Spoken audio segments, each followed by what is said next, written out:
Nobody wakes up in the morning thinking, I'm going to go to A&E today.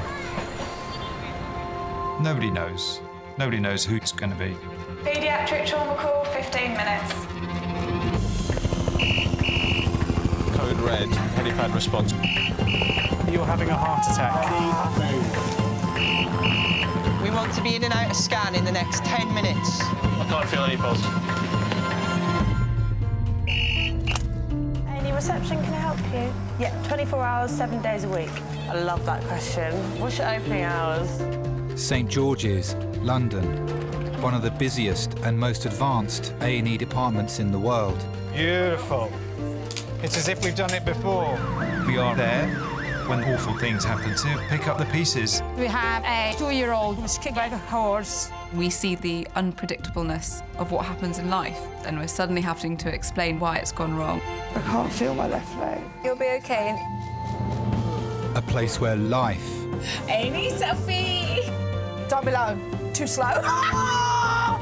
love Such a good boy. So proud of you. and loss I'm still here. unfold every single day. So we don't shake hands at this hospital, we fist bump. Can I have a fist bump? All the patients you're about to see were treated in just one 24-hour period. Hello, darling. You genuinely do see the best of people in this job. You'll see strangers rushing to the aid of someone they've never met.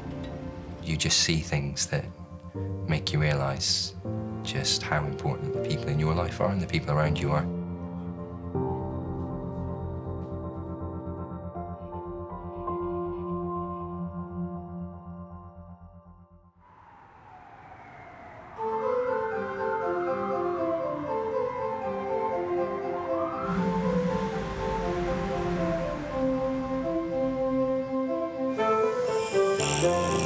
That's it, big breaths, well done.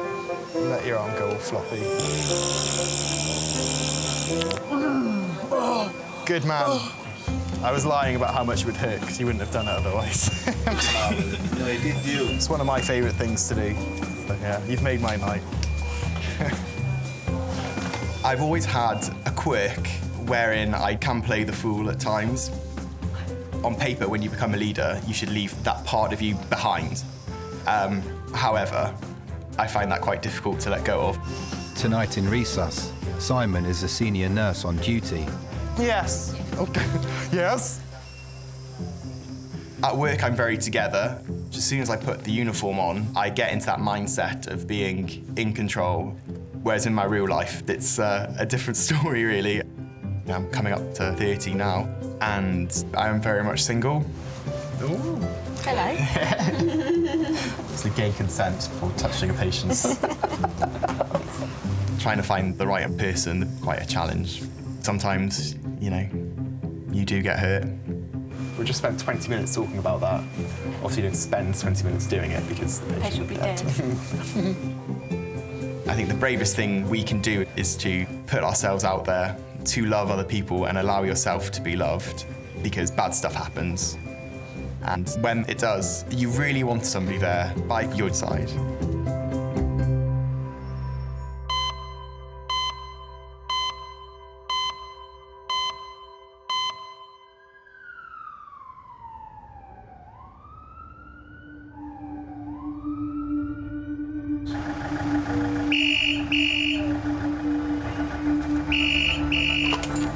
St George's Resus.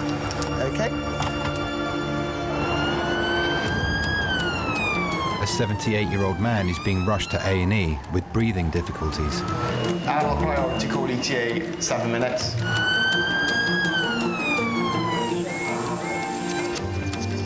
When you hear that patients coming in and they have breathing problems, you really want to know straight away, is their airway intact? Anything that affects your breathing has the potential to kill you.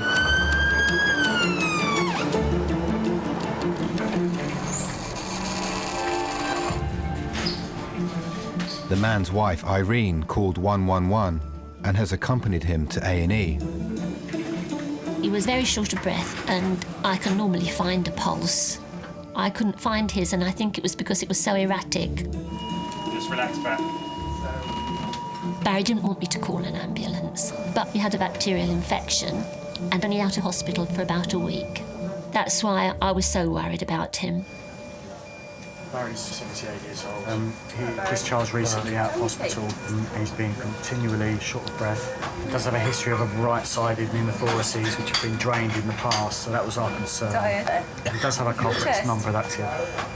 There are some cognitive issues. There is a diagnosis of dementia, so his conversation might be confused at times. Okay. Can I listen to your chest now? Over this summer, Barry's been in A&E 5 times. He has quite a complex medical history. Barry was diagnosed with emphysema 10 years ago. He'd had a stroke as well, and now he's got dementia. Hello, sir. My name's Simon. What we're going to do is get you set up on the monitor with ECG monitoring and blood pressure, and we're going to take some bloods as well.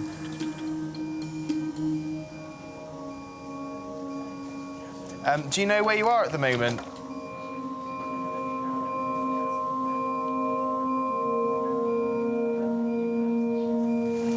Yeah. Where are you? King George's Hospital. Do you know which department? Well, it's on the end. The bar.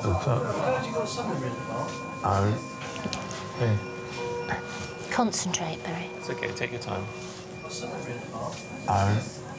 I'm just on the reception. Ah, the A&E, yeah.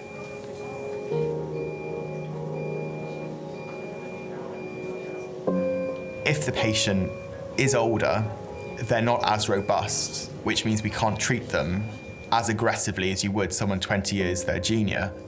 And part of you knows that potentially they're not going to make it out of hospital.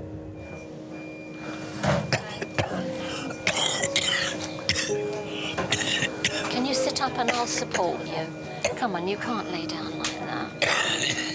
On the previous occasion he'd been in hospital, they drained over a litre of fluid from his lung. And the same symptoms were there, so I was worried that it was happening again. Doctors have prescribed a nebulizer to help Barry's breathing. And they've requested a chest X-ray. So all you need to do is take some nice deep breaths.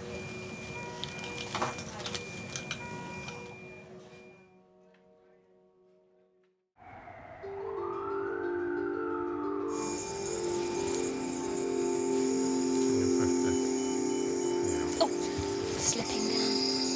It's your nose that's at fault. It's been 20 minutes since 78-year-old Barry was brought to A&E with breathing difficulties. Hey guys, take a quick chest X-ray if that's okay. Just bring the machine down in front of you there. He was recently hospitalised with a chest infection, and doctors suspect it's returned. Barry also suffers from dementia. Can you tell me your date of birth, please, Barry? 24th of the 4th, 37. That's great. He can't always produce. No worries. Okay, very deep breath in. Hold it there. Excellent. Breathe away.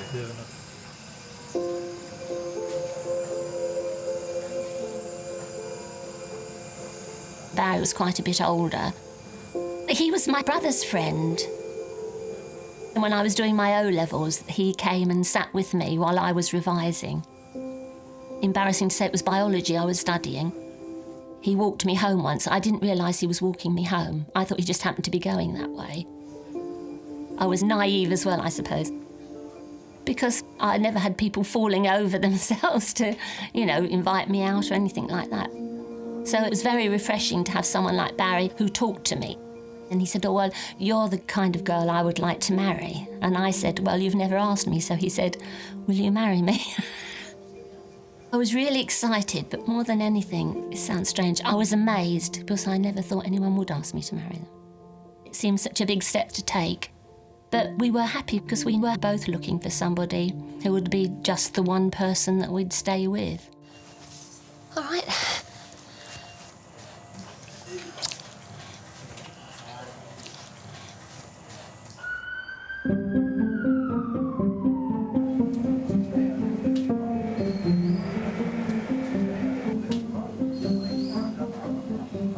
want to know is if there would have been a breath test at the football. I haven't even had a drink before. No. The only person that was drunk was the stag. I've heard everything. A bunch of late 20-year-olds on a stag weekend, and the only person drunk was the stag. Well, no, we all got drunk after that, obviously. Well, you got drunk while you were waiting to get your arm done. No, I got my arm done and then went out drinking with everyone. Life must go on.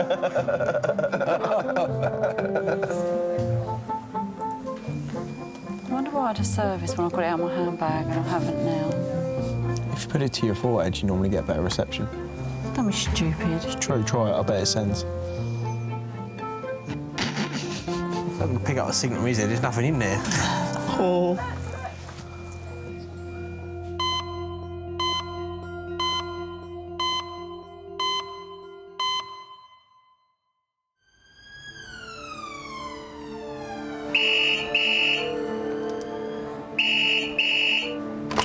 St George's Resus, adult or paediatric.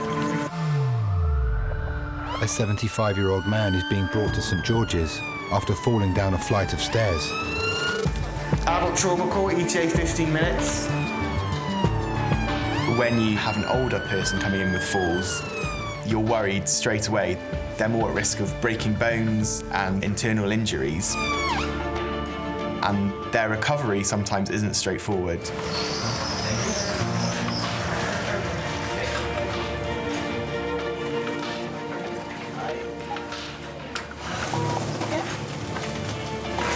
Okay, on three then. 1, 2, 3. Oh, lovely. Oh, you are so kind. No more moving. Right, this is David Lowe. He's 75 years old. He's fallen down the full flight of stairs. He's fairly comfortable while he's still, but any coughing or deep breathing, he's got pain in the left side of his chest. Hello, David. How are you doing? I'm rather deaf, so you have to speak slowly. I'm sorry. Okay, no worries. All right, David. Just put this around your arm, okay? Listen to your chest.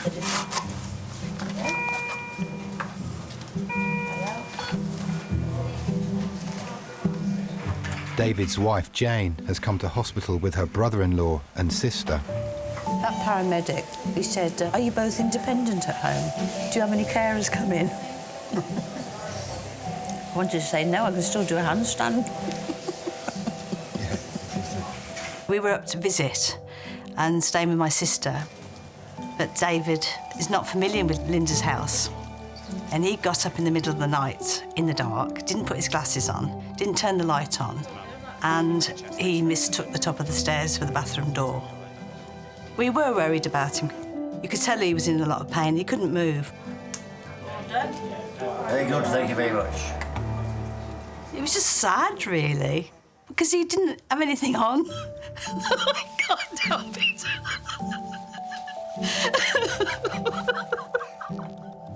It was funny. Linda, she's a nurse. You know, she's seen it all before. But she did get a little towel out of the downstairs bathroom and just cover him up, which made it look even sillier.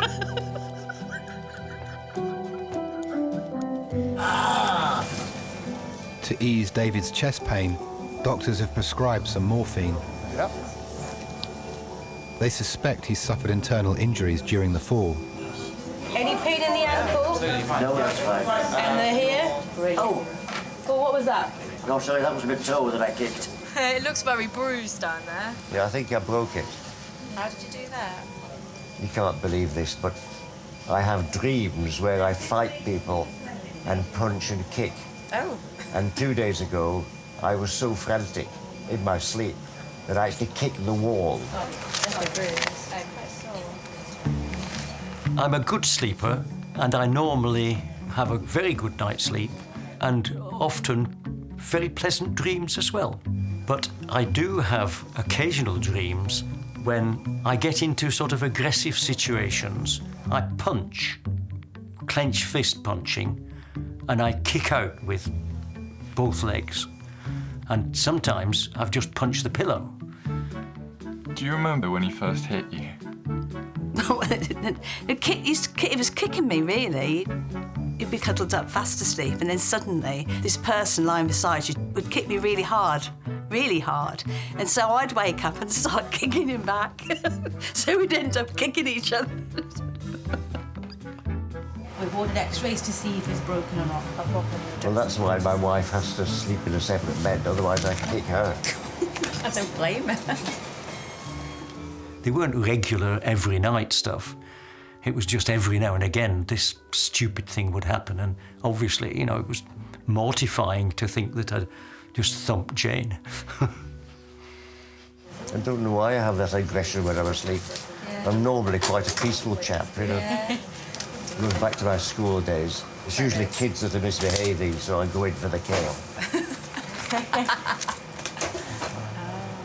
So how long have you been having these dreams? Since you were a teacher? No, the teaching were anxiety dreams then. Okay, yeah, I can imagine. When I was teaching, I always had dreams in the summer, which were anxiety dreams about going back into teaching.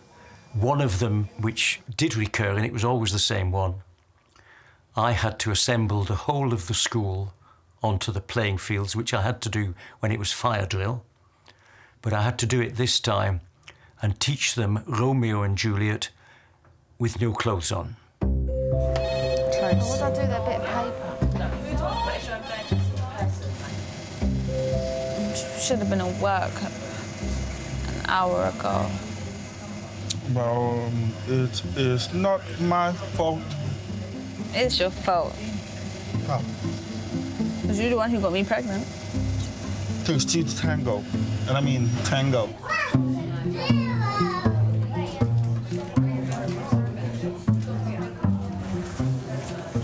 What did he do? He had an electric saw and he dropped it. Gee.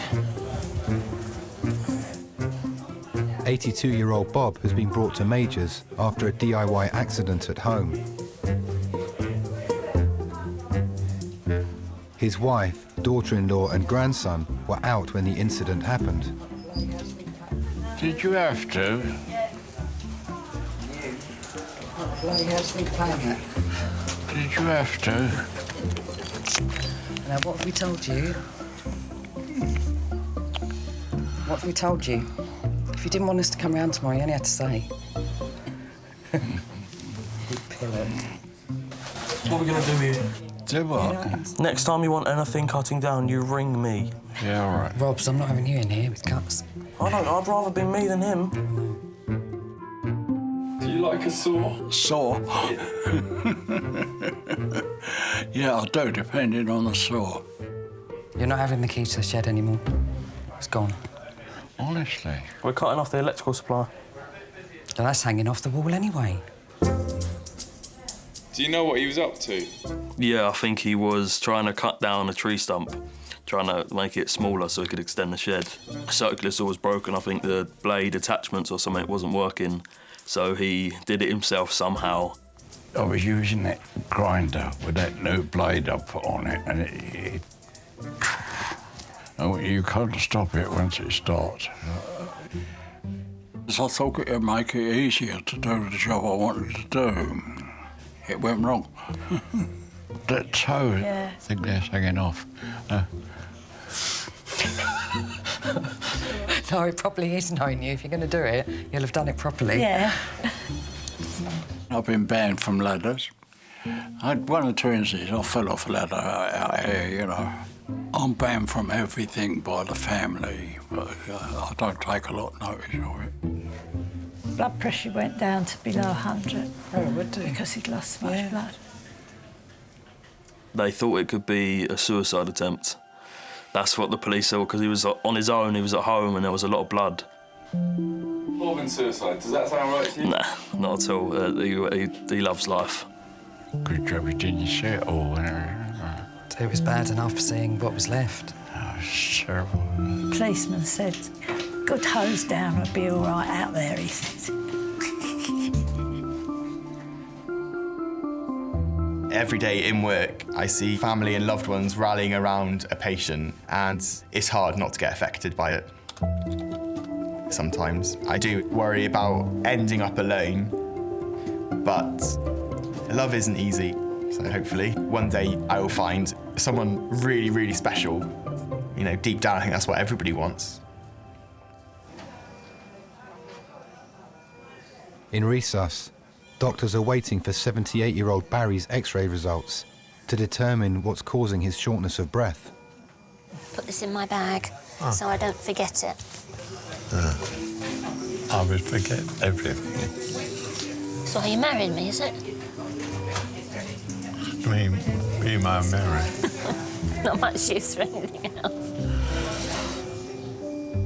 When we were first married, Barry definitely wanted to have children, and I didn't want to wait. I was really excited, looking all the time to see if I was pregnant. I thought it was as easy as that, but it seemed a great deal of time when you're waiting. We were both investigated, and we found out that we weren't going to produce a child. It was just very distressing. I just wanted to have a child. Barry's X-ray results are back. They show he's got another chest infection. His X-ray confirms that he got a build-up of fluid back again. Oh, not again. I keep my hand there so you know I'm here.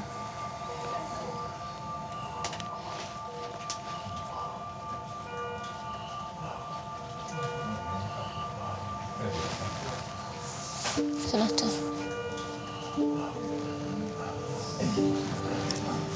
You looked quizzical. Was that at something you were seeing or because of yourself? Right, why did you look quizzical? You're feeling what, Barry? More. Breathless?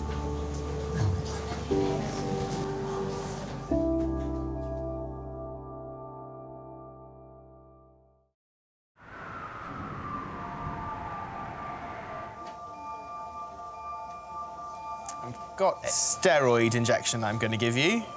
78-year-old Barry has been brought to resus with a recurring chest infection.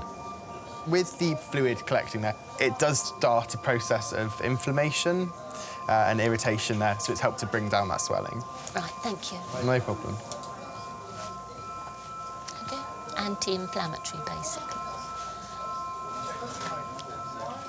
To clear up fluid on the lungs is difficult, and putting a tube inside somebody's chest is very invasive. You need to weigh up whether that risk of causing suffering is worth putting them through it. Doctors will closely monitor how Barry responds to a course of treatment that should reduce the fluid levels in his lungs. Could open your cards. I brought them with me. Want me to open them?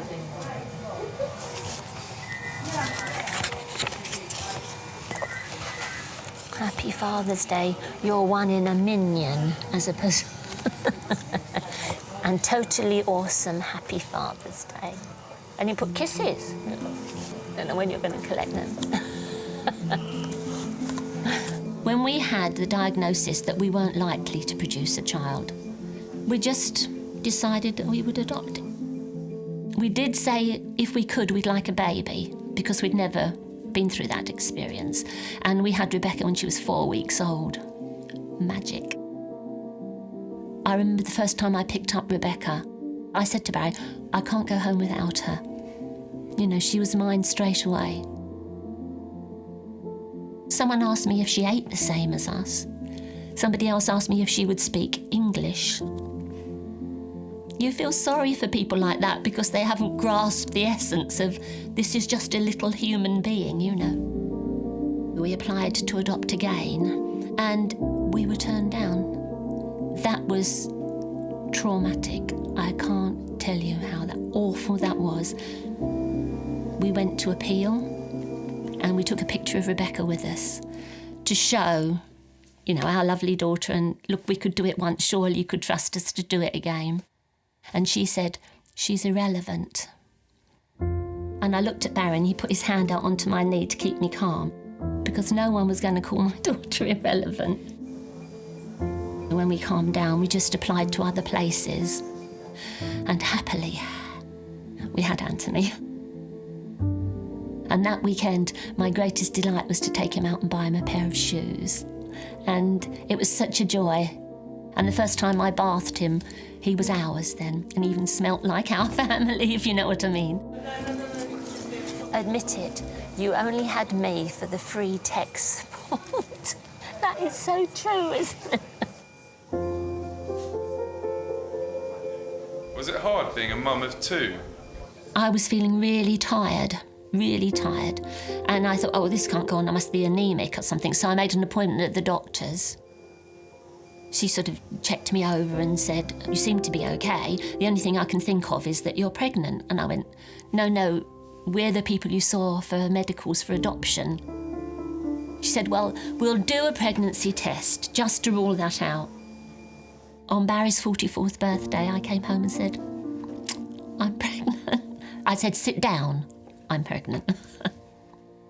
When Nathaniel came along, people said to us, you must be pleased now to have one of your own. In fact, we used to find it quite offensive. We never thought of either of our two adopted children as not our own.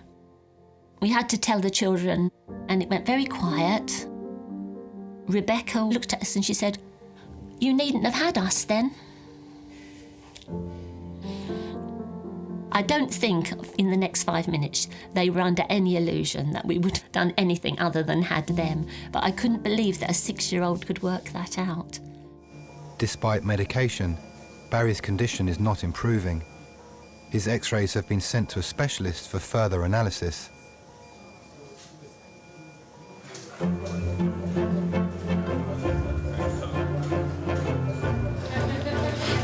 You to just tickle my left nostril on the bottom. Have the tissues there. Just tickle it. Okay, sorry, my left eyebrow's itchy now. No, keep going in a bit. That's it. Are you looking for me to hold it for you as well? No, I'm an independent person. Yeah, that's why you rang me and goes,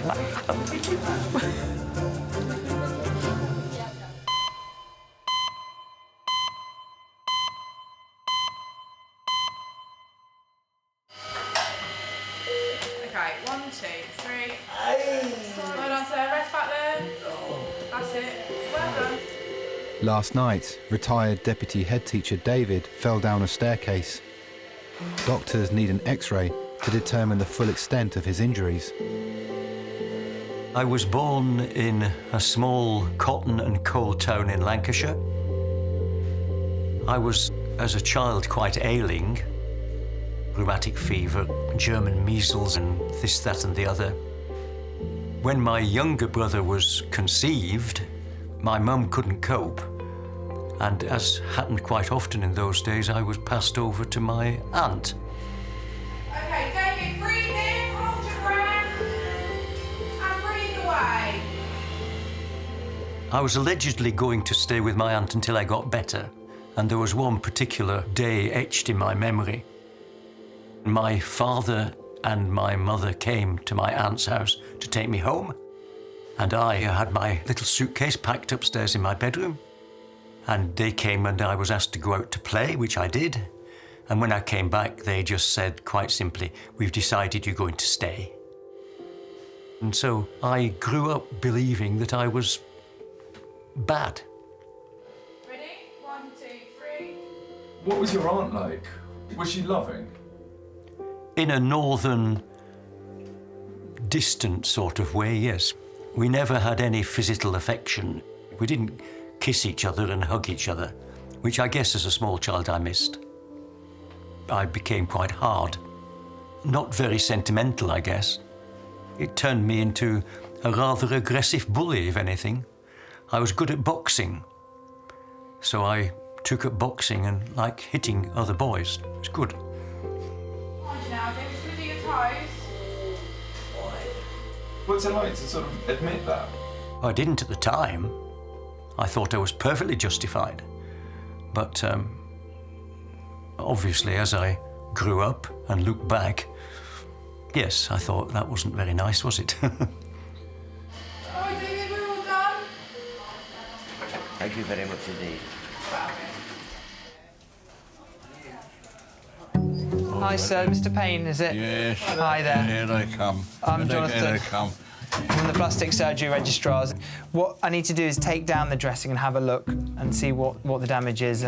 Retired coach driver Bob had an accident at home doing DIY. His multiple injuries were dressed at the scene by paramedics. Just tell me if I'm causing any pain, sir, OK? Will do.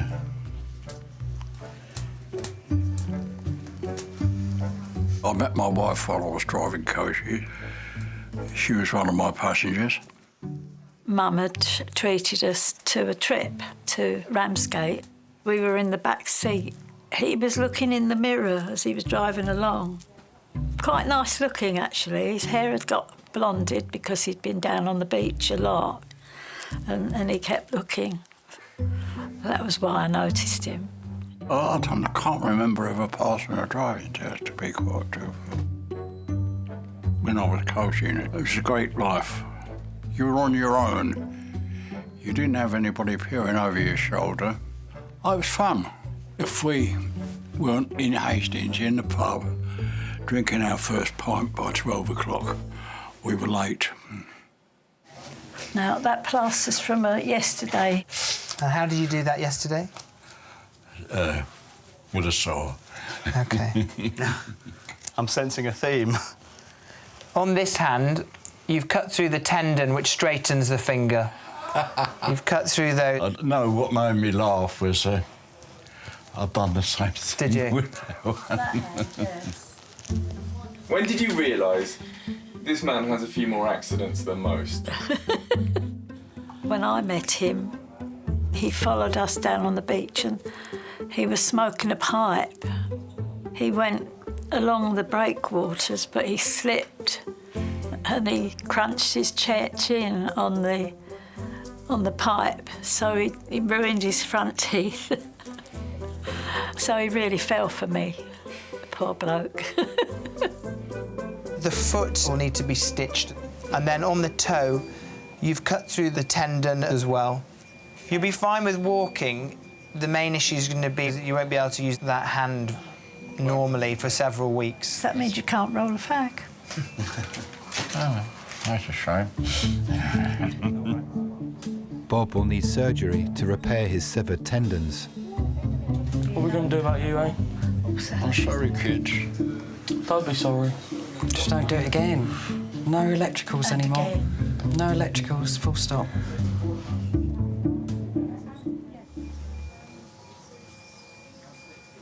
Is your pain OK now? I feel OK, you know, with the morphine, do a bit sort of woozy, you know. Yeah. Last night, 75-year-old David fell down a flight of stairs. His x-rays reveal a cracked sternum, 6 fractured ribs and a broken toe. Are you able to take deep breaths? I keep trying to make sure I do. Because the problem with rib fractures, sometimes because of the pain, people aren't able to take deep breaths. I know. And then you can end up getting That's right. chest infection. I was a scholarship boy, got into a posh school in Bolton, and not allowed to do science and maths, because that was for the clever people. I had to do the easy subjects like English, French and German, you know, which any fool can do, they said. University knocked all that nonsense out of me. That opened my eyes to the fact that I was actually as clever as the others, really. I knew that I was going to do teaching. I really felt that that was what I wanted to do, because I just felt that education and schooling could make complete difference in people's lives. I seemed to take to it like duck to water, really. David was at the school when I started teaching there. He was quite scary when we were at school. The kids were terrified of him, and so were the teachers. But he was a really, really good teacher. So being a bully as a child stood me in good stead as a teacher and deputy head, really. I was able to say to parents in all honesty that there was no bullying in this school, only from me. And they quite liked that, you know, they felt secure that there weren't any other bullies. Because at least I could restrain myself then, I didn't hit anybody. Ow! Sorry. Is that better? That's brilliant, thank you, yes. Okay. Doctors have decided to admit David onto a ward to continue his recovery after fracturing 6 ribs. Ah. Oh dear, you poor things. Honestly, there's bugger all that's happening, and So we might as well go. they've taken some x-rays of my toe and my Oh, your shoulder. toe as well? So how did you do that? Did that scare you, did it? Yeah. Did you I tell said, them? I kicked the bloody wall. What do you think I did? Oh, don't do it. Oh, you bugger. Oh. I'm sorry. Oh, dear. I feel that I'm just in a bad dream, really. I'll wake up and I'll only kick the door.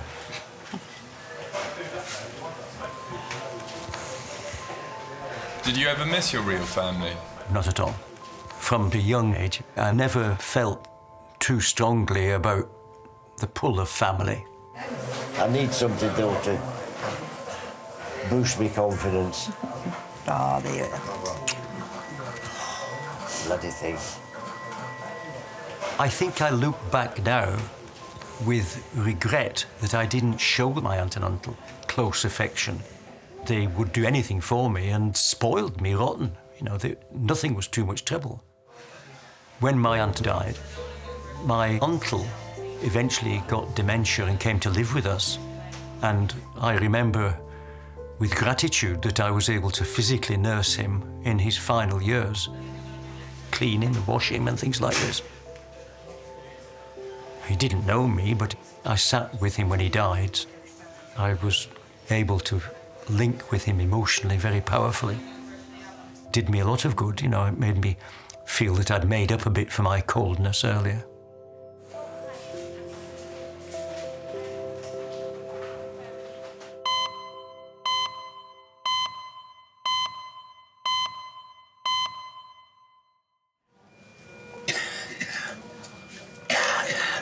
'78-year-old Barry arrived in A&E earlier today.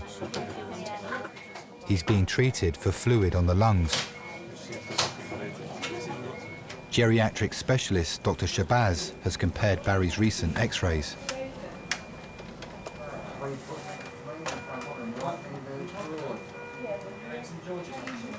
My name's Shabazz. Nice to meet you. Nice to meet you. I'm sorry you've come back into hospital.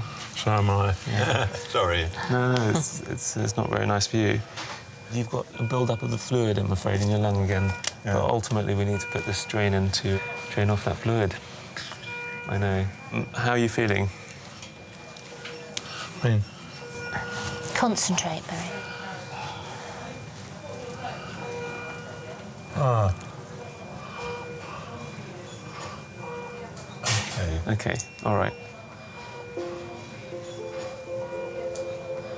All my married life, I have lived with this very intelligent, knowing man.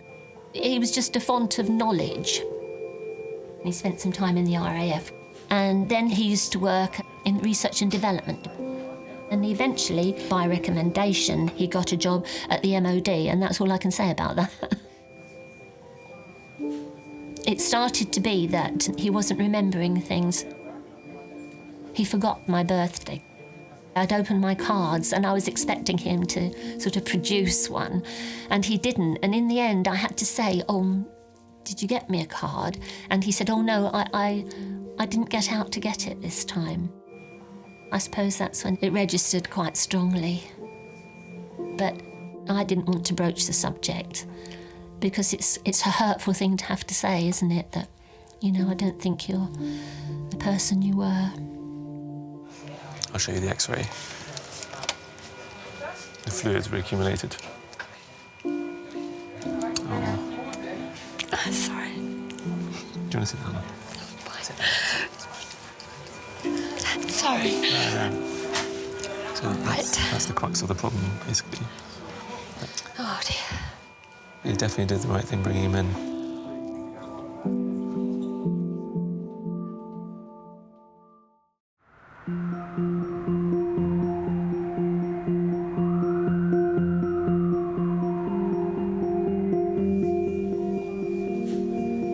Doctors have discovered dangerous levels of fluid in Barry's lungs and have decided to insert a chest drain. His wife Irene has been taken to the relatives' room.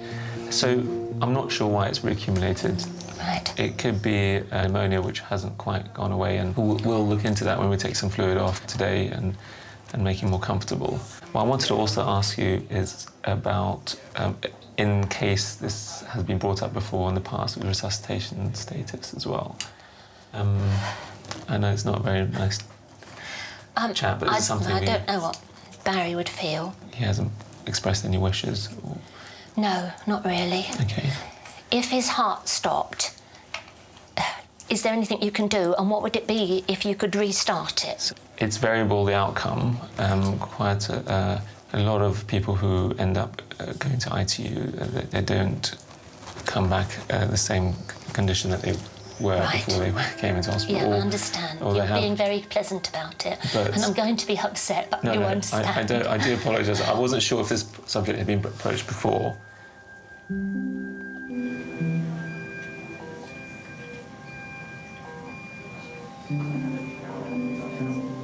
I'd let him decide. I would talk to him about it because he's...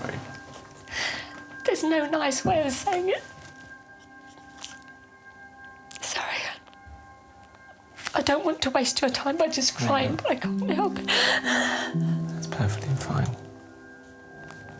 You're not wasting time. Have you any idea of the likelihood of that happening, just for my peace of mind or absence? I'm not anticipating it's going to happen today or tomorrow or immediately. If it were, you just want to not have to bring all this up at the time. Yes, because it's quite... I respect that. Would you like me to speak to him about this? Selfishly, I know he cares for me and he would want to do what was best for me, believe it or not. But I can't.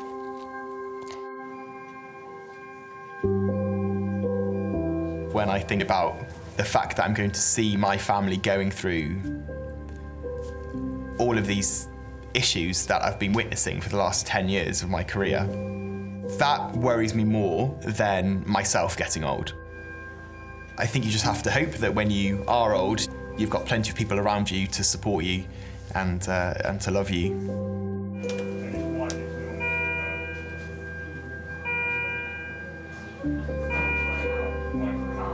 Give me a hand, as I need to talk to you about this. They said, have we talked anything about resuscitation? I said I would talk to you about it, not because it's going to happen now, but you can make the decision now when it's your decision to make. If anything happened and your heart went or your lungs went, do you want to be resuscitated? If I was resuscitated with not very good quality of life. Yeah. I see no point in going to life again without... having some life. You wouldn't like that, would you? I would do whatever you wanted, but if you weren't going to be communicating with me, then they can let you go. Yeah. Okay, thank you. I'm sorry then. And I will. Shall I say now, and then we don't have to have the conversation again?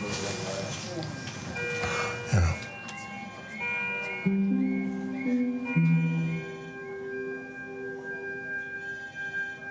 Were you comfortable with the answer? Yes. Yeah. He wouldn't want to be a burden to me, and I wouldn't want to be a burden to him. It's different if you can talk and communicate in any way. But if you can't communicate and people are just spending time with you in sadness, you're just making it worse for them, aren't you, really?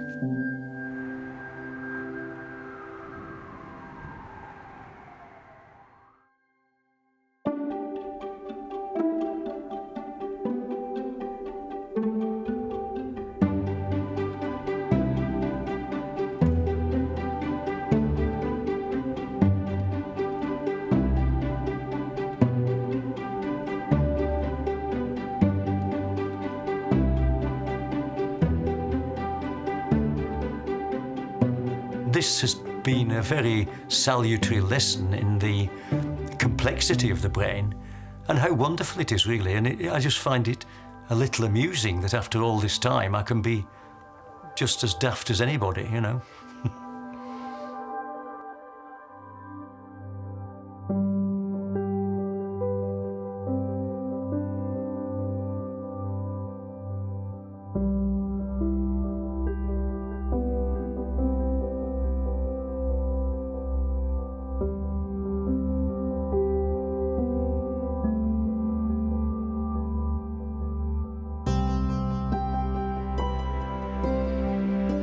What do you think has given you the greatest happiness in life?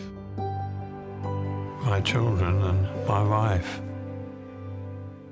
There's a lot of people I can thank for this. If I'm well enough, I'll be happy.